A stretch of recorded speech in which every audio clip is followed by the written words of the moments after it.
Hey guys, and welcome to the end of part 4, finally. Next week we'll be wrapping up part 5 and the end of the book, so look out for that next week, and here's the end of part 4.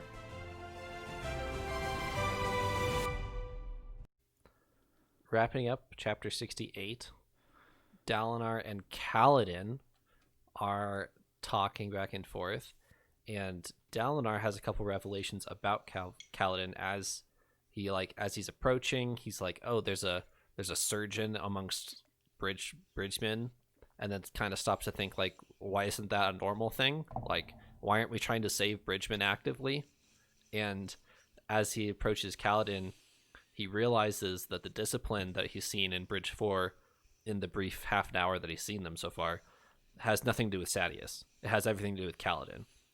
And Dalinar and Kaladin talk back and forth a little bit. Kaladin's like, we kind of just want to run, like we were about to. And Dalinar's like, you could come back to my camp. And then Kaladin asks him, that's not going to help us at all, because aren't you guys going to war now? And then Dalinar stops and really starts thinking about Sadeas. Is it going to lead to war? I don't know. I don't know what to do here.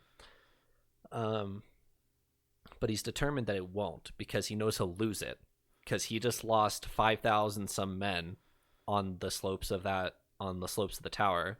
He has 2,000 with him. 2,000. He has a specific number. I don't remember what it is. And Sadeas has nearly his full 7,000 ready and armed at the war camp, waiting for him when he gets back. So, he knows he has to play it carefully, and so he tells Kaladin, no, it's not going to come to war. I don't know what's going to happen, but it won't come to war. But he does promise to defend Bridge 4. And Elliot, you have that on the outline. Do you want to explain that a little bit?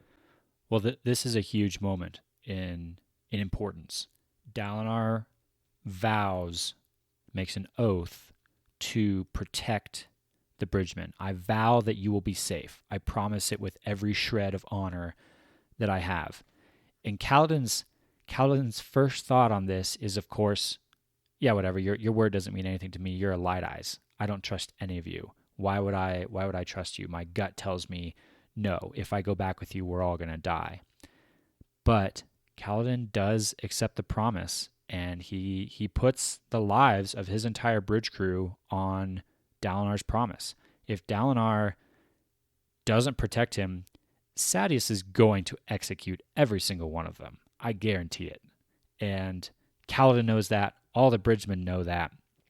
So this is the stakes are high here, and Kaladin is betting all of it on Dalinar's honor, and the honor of Light Eyes has let him down many times in the past, but this is the one time when it doesn't. All right. Paul, do you want to lead us into chapter 69? I would absolutely love to. But before you accept that, It does start with Navani. I know you don't like talking about Navani, but it does start with her. So, do you wanna lead us? Yeah, certainly. So, I don't have a problem with Navani. I'm not a fan of the gushy love scenes. But we do see at the start of this chapter, if I remember correctly, so Navani is sending up a prayer. She puts a symbol on the ground and burns it and sends up a prayer, and she is worried for Dalinar. And we have this, I think, really epic scene that I could visualize very well of Dalinar and company returning to the camp, returning back. And one of my 2 words for this episode is calm. It went a little bit into just Dalinar staying calm in battle, but it's largely with when Dalinar returns, internally he has to be just furious and mad. He's been betrayed. He was left for dead, but he remains calm. And even in the face of like rejection and everything, um, even at the pinnacle point where he's able to free Bridgemen, he remains calm through it all. And I don't actually understand how. You may say it's not the calmest ever, but in a sense, he's pretty calm and collected there. Um, before we get too far into it, I don't want to just skip over Navani. I was actually curious to see if y'all had any thoughts about that. So she sends up this prayer, and I feel like there's more significance to it. I personally just kind of read through it and I was like, okay, neat. Next. um but I wanted to see if y'all noticed any specific significance there. I'll touch on your calm word first. So, and then I'll go back to Navani. Dalinar knows on this entire march back from the tower that the lives of the rest of his men are at stake. He can't walk into Sadeas' war camp and start a war because he'll lose. Like, he's right in the middle of Sadeas' war camp, 10,000 soldiers surrounding him. He can't do that. So he has to stay calm. That's literally his responsibility right now, is to keep a level head, not decapitate Sadeas where he stands, even though that's what he wants to do. And that's what I was hoping for. I understand that. But yeah, that's Dalinar's responsibility as leader right now, is to stay calm. But Navani, she goes storming up to Sadeas's tent and notices that the army is barely has a scratch on it. Like, there's some wounded soldiers, but not many, not as many as she would have heard from the rumors, is why she's there.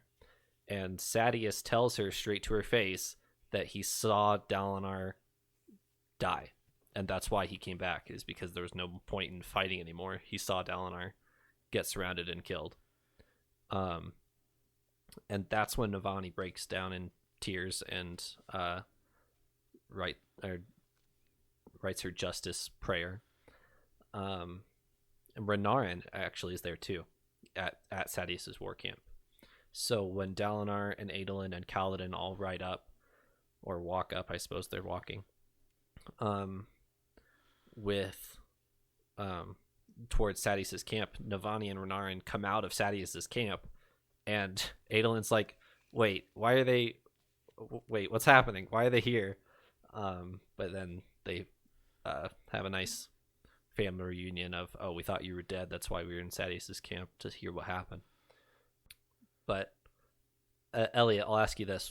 Navani's prayer glyph, any thoughts on this? First, I'll say that I noted how impactful what she does is to Renarin.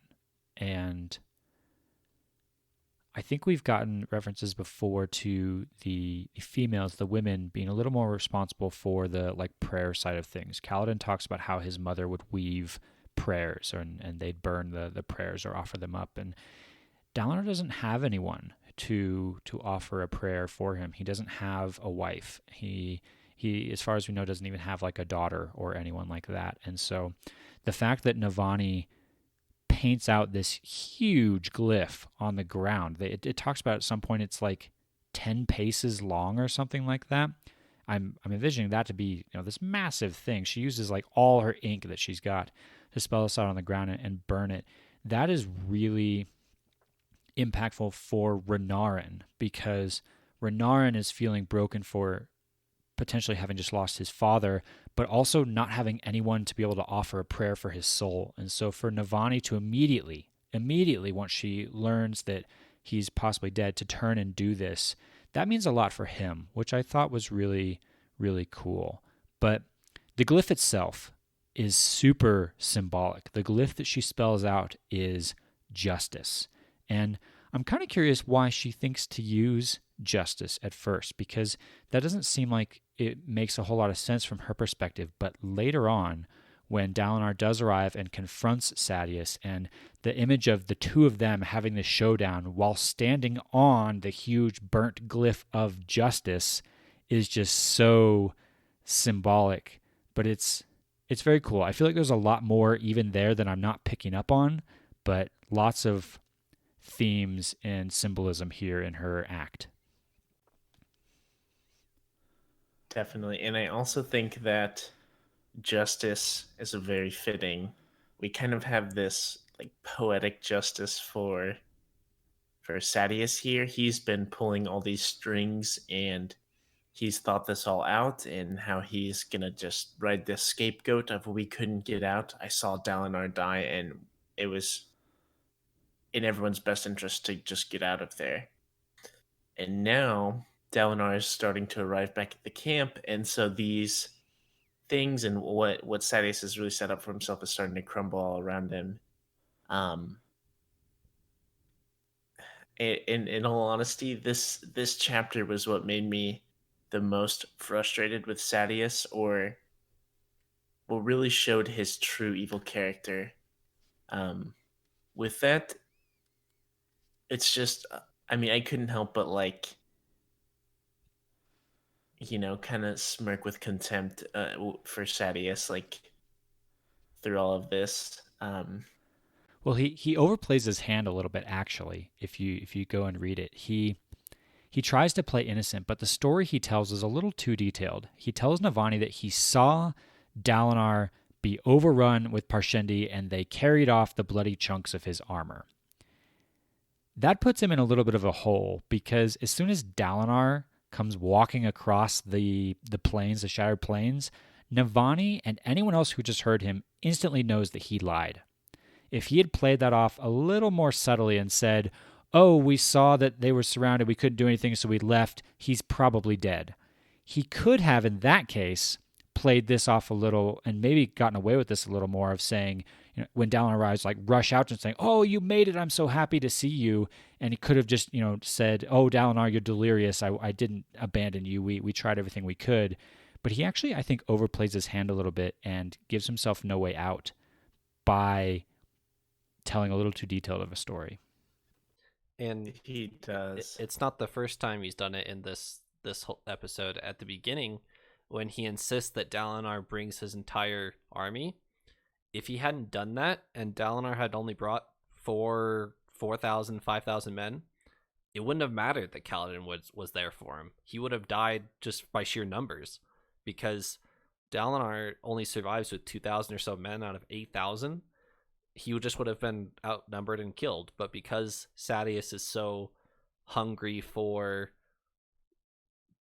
House Kalin to be destroyed, he actually saves Dalinar by having him bring so many men. Yep, agreed. I think Sadeas overplays it a little bit. That's true. That's something I hadn't actually thought about. But I do, back to our thoughts on Navani, I do think that she is a really intriguing part of all of this. And the fact that she draws out the justice glyph like she does, offers up that prayer for Dalinar, sets the scene for what we head to next.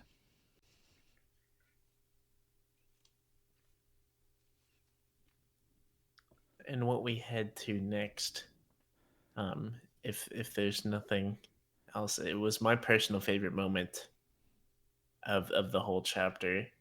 And we have, after the prayer is burnt and Dalinar begins to return to camp, Dalinar is set, and he knows that it's his responsibility and his oath, like, with his honor and everything, to free these bridgemen from Sadeas, and he will stop at absolutely no cost. Um, with that, we see this moment where he offers a price much higher than any what would be offered for any slave in Roshar, and Sadeas scoffs at it and says, "I wouldn't." Was it 20 ruby brones? And Sadeas says, "I wouldn't sell them for 1,000 each." Yep. And so part of my calmness was, it was almost nonchalant that Dalinar then offers his Shardblade in exchange for the Bridgemen. And I don't know how you could do that and be calm. Like, I can understand you have to be calm with Sadeas to not die. Hmm. But the way he just, it's like, here, this is a worthwhile price, right? And also, I think this was a very specific to the audiobook. I don't know if Elliot got the same impression, but what really, it honestly made my skin crawl a little bit. So when he offers the Shardblade to Sadeas, Sadeas, the reader for the audiobook did a great job, and with Sadeas' voice, it kind of starts to like crawl and seem like, are you insane? Like you would do this for these people? You're a fool. Like you're an absolute imbecile, Dalinar. Like how could you do this? Like you're obviously just an idiot. And it kind of made my skin crawl and really show that devious, just cruel behavior from Sadeas. And that was honestly the most offsetting thing for me with Sadeas's like poor behavior and betrayal here. But the audiobook I feel like brought that out to a very really brought that out into the spotlight with that verbal context. Yeah. So we're 950 pages in, and if there's one thing we've learned, it's journey before destination. But this is the destination. The journey can be great, but that doesn't mean the destination still isn't awesome. And I'll read some of this. Dalinar took one step forward, then drove his blade point first into the middle of the blackened glyph on the stone. He took one step back. For the Bridgemen, he said. A little bit farther down. The blade, Dalinar said, firm voice carrying in the air. In exchange for your Bridgemen. All of them. Every one you have in camp. They become mine. To do with as I please, never to be touched by you again. In exchange, you get the sword. A little bit farther down, Sadeas accepts it. Kaladin catches up to him as Dalinar's walking away.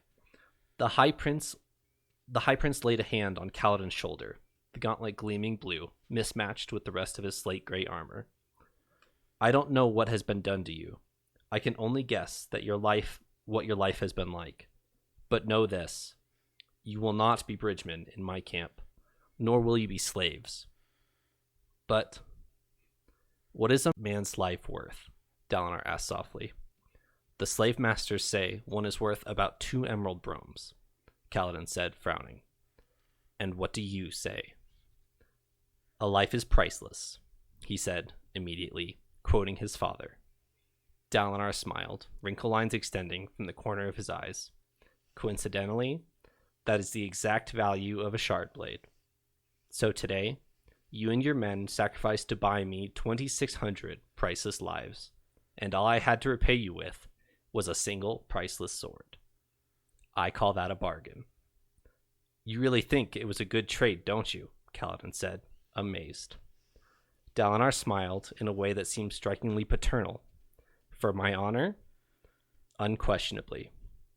Go and leave your men to safety, soldier. So, what takes this from an awesome scene to like unquestionably epic is the writing of Dalinar doing this without the context that the reader has. The reader knows what this means to Kaladin, but Dalinar doesn't. Dalinar does this because he knows it's the right thing to do, but the reader knows what this means to Kaladin and who it's coming from, and that's what makes it so powerful, is that Dalinar is, without any questions, without even knowing who Kaladin is, he gives up his Shardblade for all of the Bridgemen, and as a reader, you know what that just meant to Kaladin. His faith in humanity has been restored. He knows that there is someone else in the world, a Light Eyes of all people, that is willing to do the honorable thing because it is the honorable thing. And that is what makes that destination's so good to me. It's so good. It is such a powerful example of honor. And we've used honor so many times in our episodes that we've had. We've seen so many examples of small bits of honor or lack of honor. But here in this moment, Dalinar shows us what a true man of honor can do. And it makes such a huge difference for Kaladin. It makes such a huge difference for everyone here. It makes such a huge difference for every single one of those Bridgemen's lives. In this moment, when Dalinar does what he does, it's him recognizing a debt that is owed and paying it in full, even when he doesn't necessarily have to. He's made a vow to Kaladin that he's going to protect them. But at the same time, Sadeas is not willing to budge. Dalinar is willing to pay any amount of money. You name the number and Dalinar will pay it to get these Bridgemen. And I think a lot of people would say Dalinar in doing that has done enough. He tried. He did everything he could to get those Bridgemen. But Dalinar says that's not enough. No, I'm going to come through. I'm going to come true on my oath that I made, and I'm going to give up the one thing that probably defines me more than anything else. Everything we've learned about Dalinar up till now is defined by him being a shard bearer and the things that he can do. He tries to figure out ways of how can I use my shard, my shard plate and my shard blade to better Elhokar? How can I unite the people as their warrior, as the Blackthorn leading them?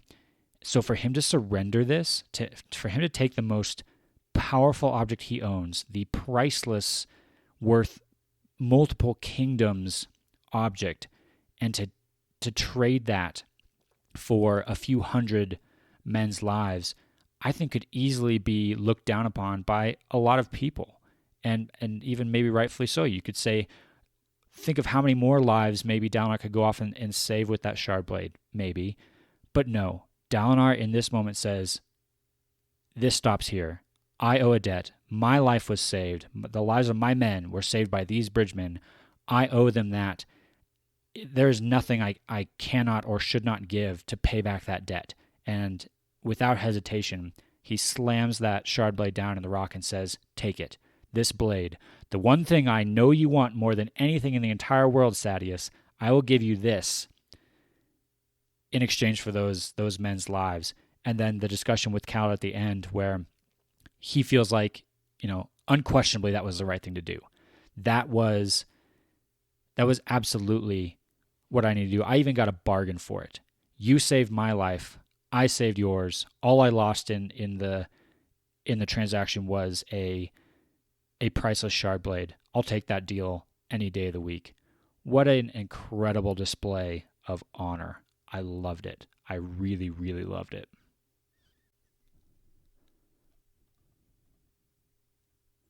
Something I want to highlight before we press on from this is Sadeas almost doesn't accept it. He looks at the shard blade, he looks at Kaladin, and he hesitates. And that line there, it makes me so angry that's how evil Sadeas is. That's how much he wants revenge on Kaladin. He considers not accepting a shard blade just to kill Kaladin, just to have Kaladin's life in his hands. And he hesitates, and I'm like, oh man, oh okay. Like, that's how much he wants revenge on Kaladin for saving Dalinar's life. And that the writing there, just that one line where he hesitates just briefly is what the line says. I'm just like, you take that shard blade right now.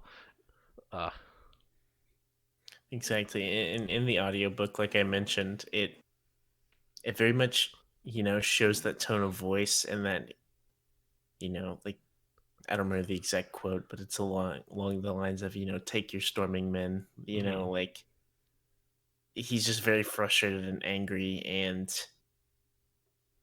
it very much is showing just this evil mindset that that Sadeas has. Also, with the entire side note, at the beginning of this chapter, this is the only chapter that I can think of that we had both of the audiobook readers reading, the reader for the Shalon chapter and the reader for the Kaladin chapter. And the reader for the Shalon chapters says Sadeas, Yes, she not does. Sadeas. Which And it kind of threw me off. I had a conversation with someone about this recently, actually. So for those of you who don't know, Michael Kramer and Kate Redding are the two readers for the Audible version of the audiobook, and they're married in real life. They're married to each other, and I just thought it was be funny that they never had that conversation of how to pronounce Sadeas's name, because Kate Redding hasn't had to say the word Sadeas up until this point, and she says Sadeas, and the whole time Michael Kramer's been saying Sadeas, and it throws you for a second. You're like, wait, who? Yeah. Like, I was a little confused. Yeah, total side note there. I would laugh if, like, off air they like disagreed about how to pronounce that name, and so maybe she like came in and intentionally said it differently, like, oh, you whole time, nah, I'm gonna say it this way because I think it should be Sadeas. Yeah, That would be funny. That's probably not the case, but it'd be funny. that would be. she pronounces it Sadeas from now on in the other later books as well. But and also Kate Redding also says Shalon the first time she says Shalon's name, and then she says Shalon the rest of the book. But she says, like, it's hard to pick up on the first time you're listening because that's the first time you've heard it, so it doesn't sound weird to you. But on I'll re-listen, you're like, wait, who's Shalon? Like, but yeah. Anyway, Nuances of the audiobook that I miss out on. yeah. All right. Just a little bit. So the Shardblade scene actually isn't the last scene in part 4, which I think is very interesting. I'm kind of curious on why they didn't just do a mini chapter like the rest of the chapters in part 5 for this. But Dalinar says, I have more work to do today to Kaladin, and runs up to Elhokar and beats him up. Do you guys want to talk about this a little bit? I would love to talk about this. I thought this scene was awesome, and I think it's very important that this is in this chapter and not a separate chapter, because it shows this urgency. Dalinar, albeit he was calm with Sadeas, he has a raging fire inside of him, and he is ready to take action and grab this bull by the horns, and he's gonna steer this war in his direction. He's freed the Bridgemen, and he is going to whip Elhokar into shape without his Shardblade. He just goes in there and manhandles him, and I thought that was hilarious. Elhokar is screaming and calling for his guards, but Dalinar's kind of monopolized the whole situation here, which I think is awesome, and it really shows that he knows what he's doing. He's got the connections, he's got the seniority here, even over the king. I guess he has the men under his control, and he's not messing around. He's gonna really take things off. My whole impression of it was of like a parent finally getting around to disciplining the bratty child that's been getting away with it for weeks and months and years maybe, and everyone just turns a blind eye to the kid throwing a tantrum over there. And finally Dalinar's like, okay, I've had enough of it. Here comes your whooping. And he just lays the beat down on Elhokar without even a Shardblade. Like, Elhokar tries to summon his Shardblade and get that in on the action. And when I saw that start happen, I was like, oh no, he's gonna take down Dalinar. He doesn't have anything to defend him. But Dalinar is so good, he doesn't even need a Shardblade. This is like Zeth level of outclassing here. Of Dalinar can just take him down with one hand basically. Of Elhokar's just kind of swinging, and Dalinar's like got his hand on his head kind of thing. But you talk about seniority, Paul, or maybe even authority. How clearly Dalinar has the real authority here in this room. But I think Dalinar does make a very powerful point, which is the whole reason why he came in here. He's trying to show Elhokar, look, man, if I wanted to take the kingship from you, I could easily do so. In fact, I would have just now. There is no reason for me not to, but I'm not going to. I'm going to let you be king, but we're going to do some things my way from this point on. And I agree with you, Paul. That was pretty awesome, and I hope that we get to see that in maybe the next book or something of Dalinar going and whipping the Alethi army into shape. Yeah, I think it was important that it began to set the next scene of what is to come. It was kind of a great dramatic ending there, but then it was kind of the little hook back in at the end of what is to come, and I thought that scene was awesome. It truly was an outclass there from Dalinar. Just goes in and he just manhandled Elhokar. He was, I get the vision of like a father with a child, and Yep. there's just nothing the helpless kid can do, You gave him a Shardblade spanking. Yes, exactly. And to bring it all full circle, Dalinar ties this all back to Nobon. He kind of, I forget if he's actually having this conversation or if it's really just, we're in his head with kind of him processing this.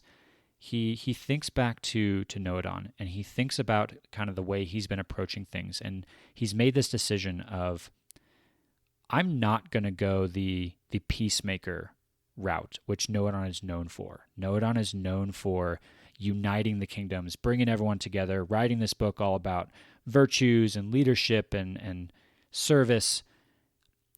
What Dalinar realizes is that back in his vision, when he met Nobon was not at that point yet. And I think he notes that Nobon actually wrote The Way of Kings at the end of his life, not at the beginning of his life. And that leading up to that point, Nobon didn't sit down to write things or bring people together. No, he set out to do things. And so Dalinar realizes, hey, I'm not at that point yet. I need to set out and do things. I need to make change happen, and then we can work out. Maybe then I'll sit down and write a book about it. Now's not the time to lay down my sword, although that's kind of exactly what he does. Now's not the time to give it up and stand off. No, now is the time to call to action. Now is the time to look, Elhokar, we are going to do this. It's going to be dangerous. You're going to have people out for your blood. They're going to be coming for you, but we're going to do it anyway.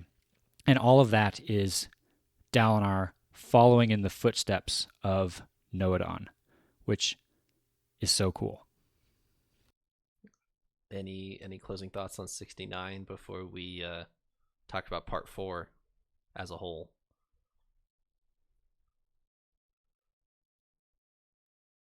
I think that was it for that specific chapter.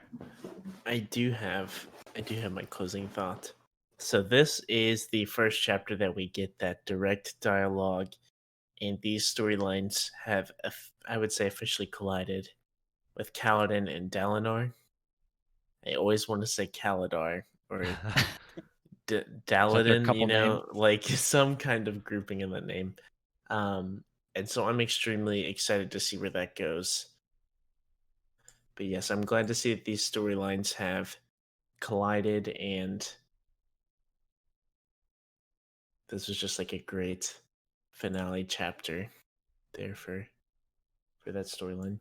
It's the moment, I think I mentioned this before, it's the moment we've been waiting for a long time. We've seen Kaladin on his journey. We've seen Dalinar on his journey with some of the other characters, Adolin, Navani, Elhokar, and we've always had this feeling of their paths are going to cross, they're going to collide at some point, and this is it. And it could not have happened in a more exciting and epic way than it did. And so it feels very fulfilling of something that we knew was coming, and we finally got it, and it lived up to the hype. It lived up to what we hoped it would be. So this was a very satisfying closure of part 4 for me. I'm also excited to see what Dalinar and Kaladin can do together because I feel like they kind of match each other's energy. Dalinar is very much on this.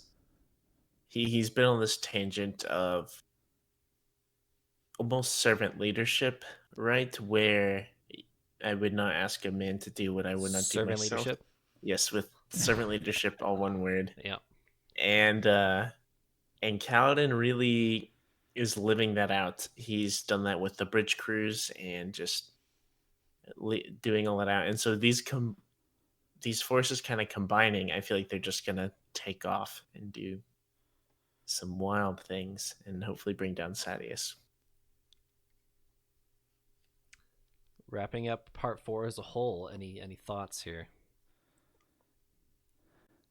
I do. So as all the previous parts of the book, I've tried to pick out what I felt was the theme for each part. We've gotten some very different tones in the different parts that we've been through. Part 1 was kind of discovering the characters and learning about Kaladin's struggles and Shallan as well. And then part 2, we start to get into Dalinar's story and we start to see the whole servant leadership, Way of Kings bit.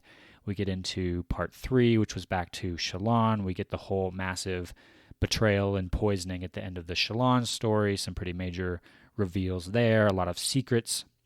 I think my theme for that section was hidden pasts or secrets that we learn from a lot of our characters. And then into part 4, I struggled a bit to pull together a theme just because there was so much that it felt like this was the culmination of so much that we've read all in this one part. But I think if I had to pick one theme for part 4, I think it would be oaths.